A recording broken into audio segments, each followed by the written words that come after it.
highlighted 1 to 3 is the lightest color, and it goes up by 3 from there. So the darkest spot near the northwest corner of the site, which is the lower left corner of the image, is about 14 foot candles, but it's just that one spot. The photometric plan does only show the impervious area, so staff was not able to determine what the foot candles of the property line are, but based on the way the lighting appears, that it looks to be a reasonable lighting plan for the site. Staff does recommend that all of the applications move forward through zoning with a recommendation for approval to the City Council. The preliminary plat to be approved subject to stipulations A, B, and C. Final plat forwarded to the Council with the recommendation to accept the exemption rights of way subject to stipulations A through E. Then for the site plan, that would be approved subject to stipulations A through G. And as a reminder, there is a public hearing for the rezone. Are there any questions for staff?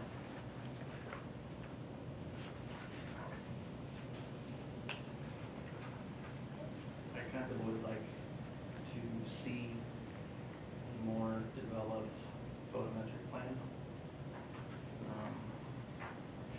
Because while I know that they just showed the impervious area, there's a house right behind it. There's a house off to the northeast and northwest. And just to the north. I'm just concerned that you're going to get a lot of light that goes back into those people's backyards and back windows. So I really want to see a more developed photometric plan to ensure that we try to minimize the glare and everything. And do we have I cannot remember, do we have an ordinance or anything to say the type of fixtures allowed? Full cutoff? We don't have anything that specifically says that.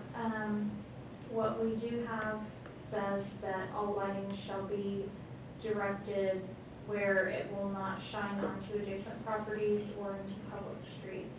I can't remember the exact wording, so it sort of gets at that without actually saying it. I'd be curious to see what the lighting is, because I really don't think that it would be wise to throw a bunch of floodlights back there to light up the lot, because with the floodlights you can't control. With a full cutoff fixture, you're controlling exactly where the light goes and straight down. But if they have building mounted lights that are more floodlight oriented, I would be very concerned about the glare. I have a neighbor that has one of those in the back of their house, and every time they put that thing on, it goes right in my bedroom window. So I'm very sensitive to that type of stuff. So I can only imagine what it would be like with a truck parking lot back there. So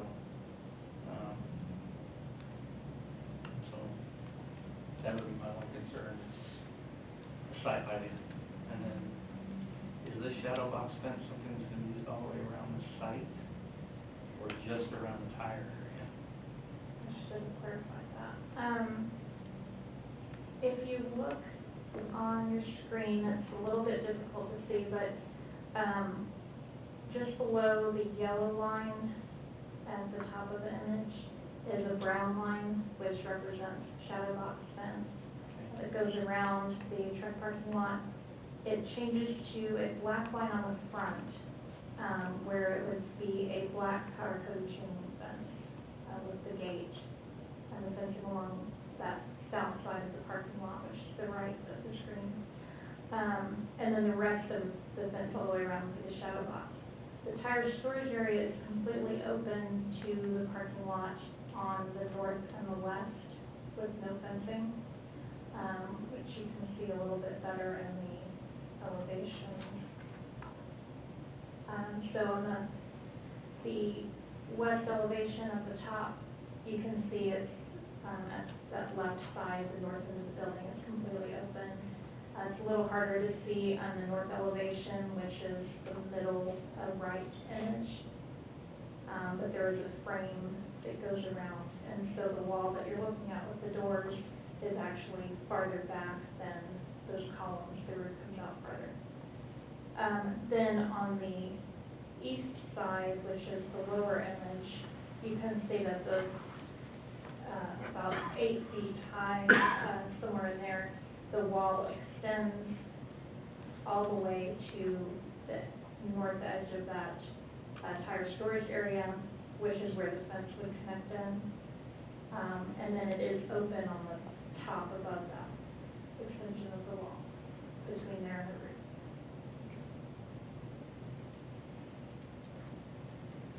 I'm gonna tell you right now, I'm not very enthused about black powder coated chain link fence. Just gonna throw that out right now. So, if we don't have any of the chain link fences near that in the property either side of it, if I remember right. Couldn't tell you for sure. I can't specifically remember. I drove by the site the other day and looked at it. There's no other chain link fences.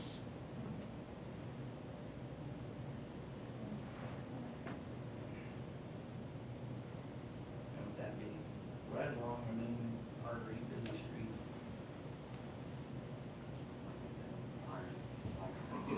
Tube seal.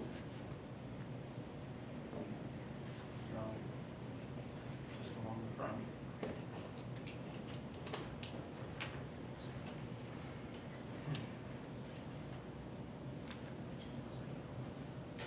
Any other questions or discussion items for staff? Does the applicant have a presentation? Please come forward. State your name and address for the record. Good evening. My name is Chris Bowers, Rose Design Build, 863 North Markway, Lake, Kansas, 66061. Excuse me. Just to answer your question, basically,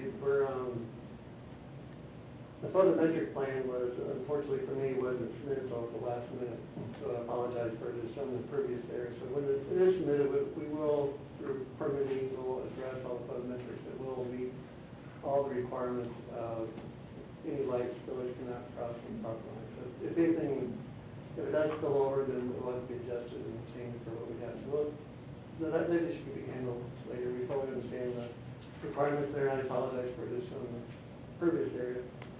On that, and then any wall packs are definitely having by design, it won't, same thing when anything's spill over the property line.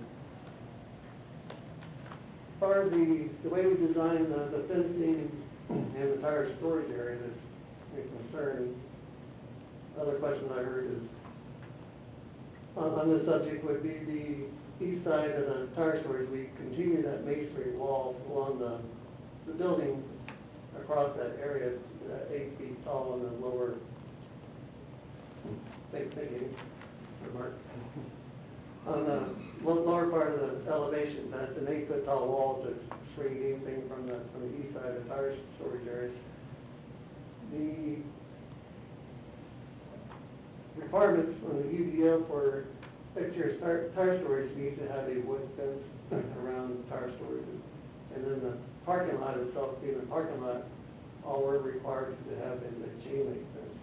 So what we did versus having a chain link fence around the whole thing, and then come in with the wood fence just around the tire storage, we decided to go ahead and take that wood fence all out around the perimeter, just to expand it out. So it has a multi-function there. It's going to be more expensive that way, but it's multi-function as it helps with the landscape requirements we have, because we can't get landscaping in on the east side because of easements and drainage ditches, and also helps, just shield from the parking of the trucks there too. So we felt that as a viable solution to expand the tire storage screening throughout the perimeter. It just moves. It's the same screening, it's just it's still further out. So it's still screened from the west, it's still screened from the north. And the only screen you really can't see anyway would be the south side, so we left that as a chain link fence. We need the sliding gate there. So chain link fence far as maintenance and easeability of gates, that's why we let this